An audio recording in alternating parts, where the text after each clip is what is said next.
Hello friends, welcome to age info clips. Morning ஒரு 10 o'clock என் பையன் தூங்கி எழுந்திரிச்சதும் ஸ்ட்ரெயிட்டாக கிச்சன் வந்து இந்த கொடை மூடியை தூக்கி கீழே எறிஞ்சிருவான். அவனுக்கு இந்த கொடை மூடி இருந்தாலே பிடிக்காது.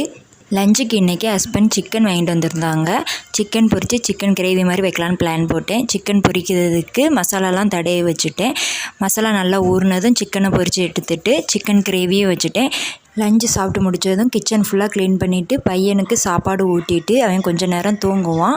அவன் கூட நானும் சேர்ந்து கொஞ்சம் நேரம் தூங்கிட்டேன். தூங்கி எழுந்திரிச்சதும் ஈவினிங் ஒரு 5 o'clock போல் இஞ்சி போட்டு டீ குடிச்சிட்டு அதுக்கு ஸ்நாக்ஸுக்கு வீட்டில் காலிஃப்ளவர் கொஞ்சம் இருந்தது. அந்த காலிஃப்ளவர் பொரித்து சாப்பிட்டுட்டோம். நைட்டு 7:30க்கு டின்னர் செய்ய ஆரம்பிச்சிட்டேன். நைட் டின்னருக்கு இடியப்பம் ரொம்ப கஷ்டப்பட்டு புழிஞ்சேன். என்னால் புளியவே முடியலை. ஹஸ்பண்ட் வந்து எப்பவும் புழிஞ்சு தருவாங்க. அவங்க வெளியில் போயிட்டாங்க. கஷ்டப்பட்டு புழிஞ்சேன். இடியப்பம் புழிஞ்சிட்டு மதியம் வச்சுருந்த கிரேவி கொஞ்சம் இருந்தது, அதை வச்சு சாப்பிட்டாச்சு. ஓகே ஃப்ரெண்ட்ஸ், நாளைக்கு புது வீடியோவில் பார்க்கலாம். பாய்.